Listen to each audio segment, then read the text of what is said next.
Imagine waking up tomorrow with complete freedom. No deadlines, no obligations, no one telling you what to do. You're free to live however you want, whenever you want, with no consequences. Sounds like a dream, doesn't it?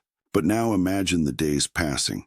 No structure, no purpose, just endless possibilities and no direction. Slowly, what once felt like liberation begins to feel like chaos. And then the question hits you. Is absolute freedom truly freeing, or is it a hidden form of captivity? In a world where freedom is one of our most celebrated ideals, we rarely stop to ask, what does it actually mean to be free? Are we making our own choices, or are we unknowingly guided by invisible hands, culture, biology, fear? Today we're diving deep into this paradox. From ancient philosophers to modern thinkers, from politics to personal life, we'll explore the layered and often uncomfortable truths about freedom, how we chase it, how we lose it, and whether we ever truly had it. To understand the paradox of freedom, we need to begin with the most basic question. What is freedom really? On the surface, it seems simple. Freedom is the ability to act, think, or speak without restraint. But that's just the start. Philosophers have long distinguished between two types of freedom: freedom from and freedom to. Freedom from is negative freedom. It's freedom from oppression, from interference, from control. Freedom to is positive freedom, the ability to do something meaningful with that absence of restraint. It's not just about removing chains. It's about what you do once the chains are gone. Here's an example. Imagine someone who's left their 9-to-5 job. They're free from the office, from the boss, from the corporate schedule. That's freedom from. But now they face a deeper question. What will they do with their time? That's freedom to. And that second kind of freedom, freedom to define one's purpose, is often far more difficult and unsettling.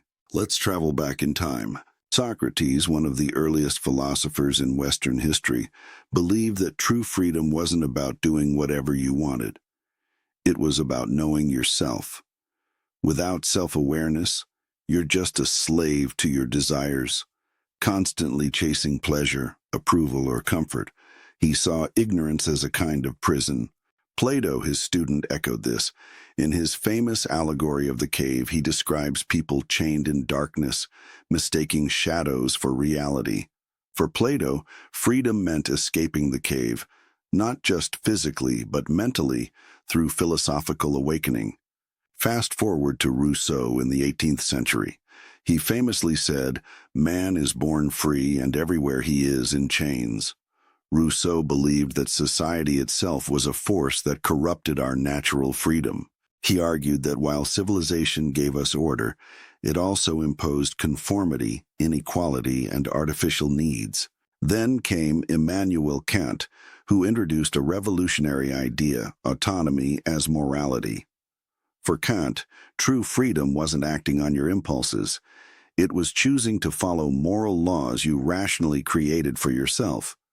In other words, to be free is to act ethically, not selfishly. Each of these thinkers reveals something essential. Freedom isn't just about the absence of control. It's about how we relate to ourselves, to others, and to the world. Now let's zoom in on the world we live in today.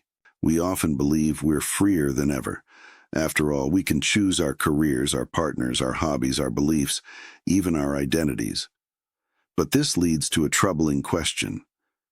Is more choice actually making us more free or more lost?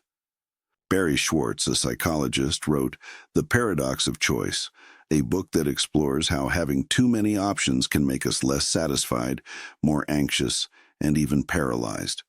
You stand in a grocery aisle faced with 25 different brands of cereal and walk away unsure if you made the right decision.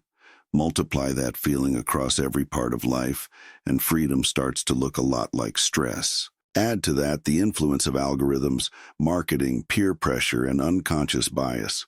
We may think we're choosing freely, but our preferences are constantly being shaped by forces we rarely notice. Social media subtly rewards certain behaviors. Cultural narratives define success. Even our deepest desires might not actually be our own. So we must ask, if you are conditioned to choose a particular path, are you truly free to choose? Another layer to the paradox is the burden that comes with freedom. The existentialist philosopher Jean-Paul Sartre once said, "Man is condemned to be free." What did he mean? That freedom isn't just a right, it's a responsibility. There are no cosmic instructions, no divine script. You're free to choose, but you're also fully responsible for the outcomes of those choices. And that's terrifying. In Sartre's world, you can't blame God, fate, or society. You're the author of your own story. You choose your values, you define your essence, and if you fail, it's on you. Modern life reflects this dilemma.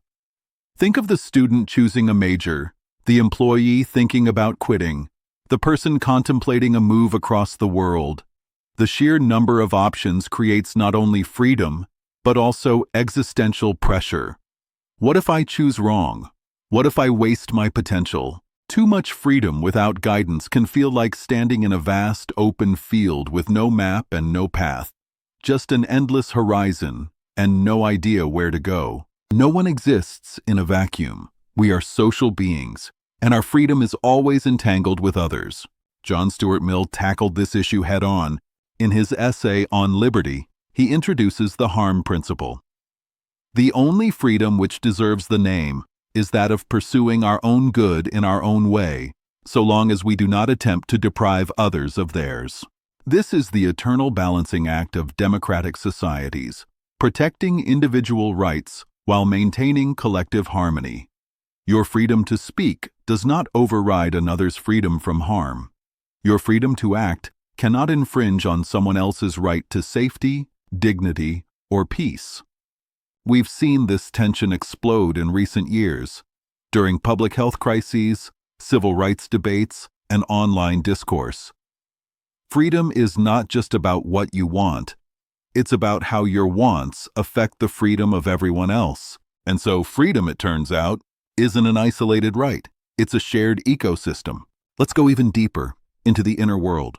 Even if external freedom were fully achieved, no laws holding you back, no social expectations, what about the internal chains? Epictetus, a Stoic philosopher, was once a slave, and yet he believed he was freer than many of the powerful men of his time. Why? Because he had control over his mind. The Stoics taught that we cannot control the world, but we can control how we respond to it. That true freedom is not found in power, wealth, or fame, but in self-discipline, virtue, and emotional resilience. Addictions, insecurities, fears, these are prisons we carry within us. You can have all the rights in the world and still not be free if you're ruled by your impulses. And in this sense, the ultimate form of freedom may be liberation from yourself. So here we are, at the center of the paradox. Freedom is something we all seek. We crave it. We fight for it. We vote for it. We dream about it. But it's not a simple, static thing. It's layered. It's evolving. It's deeply personal and deeply social. Too little freedom, and we're oppressed. Too much, and we're overwhelmed. True freedom may not lie in the absence of rules, but in having the right rules. Rules we choose consciously. Principles we build through reflection. Boundaries we set not to confine us, but to guide us. So the next time you think about freedom, ask yourself, do I want freedom from something or freedom for something? Am I pursuing empty options or meaningful purpose? Am I making choices or are my choices making me? Maybe freedom isn't the absence of limits, but the presence of meaning. If this reflection challenged your thinking, hit that subscribe button and stay tuned for more philosophical deep dives. What does freedom mean to you? Is it power? Possibility? Peace? Drop your thoughts in the comments. I'd love to hear your take. Let's keep this conversation going. Thanks for watching, and remember, philosophy isn't about having the answers. It's about learning to ask better questions.